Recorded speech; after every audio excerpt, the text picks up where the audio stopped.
Biasanya kan ketidakadilan muncul kalau orang miskin, sakit, nggak memiliki akses kesehatan, dan mereka mungkin dengan dia sakit nggak bisa sembuh, nggak dapat akses, dia makin nggak bisa mendapatkan pekerjaan. Itu kan tidak adil.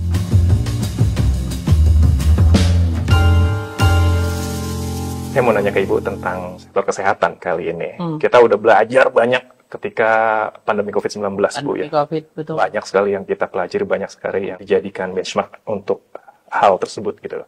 Tapi di satu sisi kita juga punya PR nih, Bu. Kayak contohnya angka prevalensi stunting. Betul. Terus ada penyakit-penyakit yang lain seperti TBC, lalu juga akses kesehatan yang layak bagi masyarakat. Betul. Ini pasti juga APBN hadir nih harusnya di kalau sektor Indonesia kesehatan. emas kan at the end manusianya ya. Betul. Boleh Bu ceritain yang soal sektor kesehatan ini? Reform di sektor kesehatan ini juga luar biasa, dan seperti kamu tadi sebutkan, semenjak pandemi belanja di sektor kesehatan itu terus kita tingkatkan. Tentu tidak comparable pada saat 2020 waktu pandemi mulai 2022, karena waktu itu belanja kesehatan melonjak tinggi adalah untuk membayar para pasien yang kena COVID. Sehingga memang volume dari mulai vaksinasi sampai kepada orang-orang yang sakit tahun 2020 mulai dari terjadinya COVID memuncaknya di 2021 itu bisa mencapai 312 triliun sendiri. Itu adalah exceptional karena dan bukan ideal karena kita menangani orang sakit gara-gara COVID gitu.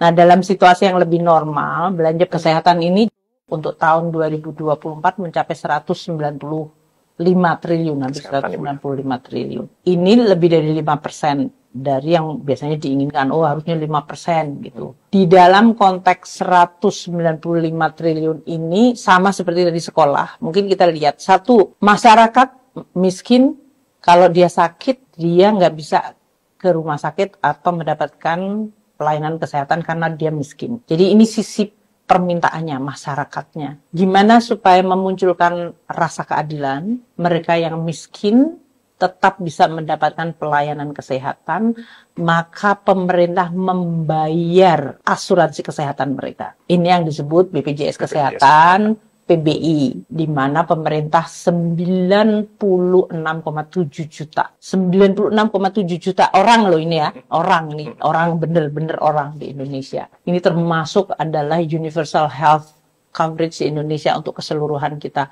Itu terbesar karena kita kan Indonesia dengan penduduk populasi terbesar. Nah, 96,7 juta masyarakat kita yang belum mampu ini, yang masih rentan, miskin, itu pemerintah membayar asuransinya dengan 46,1 triliun sendiri. 46 triliun untuk agar orang-orang miskin yang memegang BPJS Kesehatan tanpa dia membayar iuran apapun, waktu dia sakit dia bisa pergi entah dari mulai puskesmas, rumah sakit dan yang lain-lain.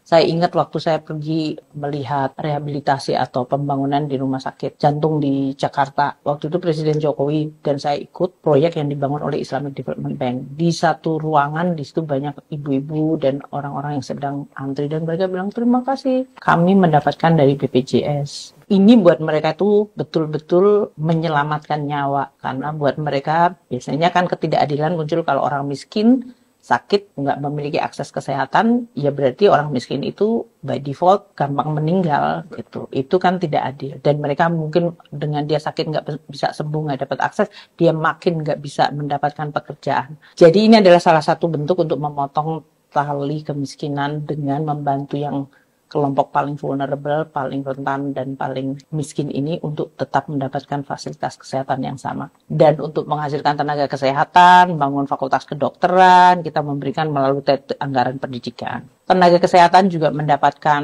honorarium atau gaji atau pendapatan yang berasal dari APBN, termasuk mereka yang bekerja di tempat yang paling terpencil. Itu sekali lagi APBN membawa apa yang disebut misi keadilan. Yang miskin tadi dibantu, yang berada di tempat terpencil, kalau mereka bertugas kita berikan tambahan. Jadi nakes ada 5.800 lebih yang di tempat-tempat terpencil itu kita berikan tambahan honorariumnya hingga mencapai 27 miliar. Untuk generasi yang akan datang, ibu-ibu hamil, pemeriksaan melalui BKKBN, tadi disebutkan stunting, ini juga memberikan pemeriksaan obat, sampel, dan juga alat-alat obat serta alat-alat kesehatan. Jadi kalau saya lihat dalam hal ini, kita terus meningkatkan kualitas SDM melalui tadi pendidikan dan kesehatan, baik ini untuk masyarakat yang terutama tidak mampu yang perlu dibantu, ibu-ibu yang hamil yang membutuhkan tidak hanya edukasi tapi juga gizi tambahan, PKKBN. Dalam hal ini kita memberikan 12,8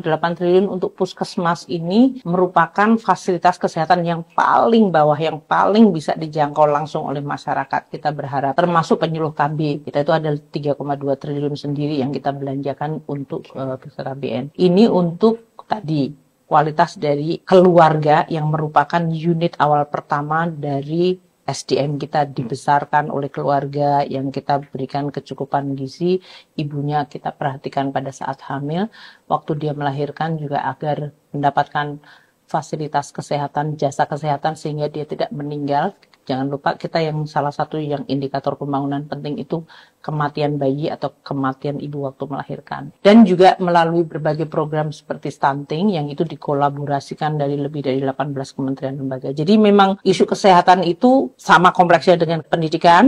Pemerintah daerah itu punya peranan penting dari mulai puskesmas sampai posyandu dan kemudian BKKBN, dan pemerintah pusat juga mendukung sampai kepada masyarakatnya sendiri yang merasakan manfaatnya melalui asuransi BPJS Kesehatan yang dibayar oleh pemerintah.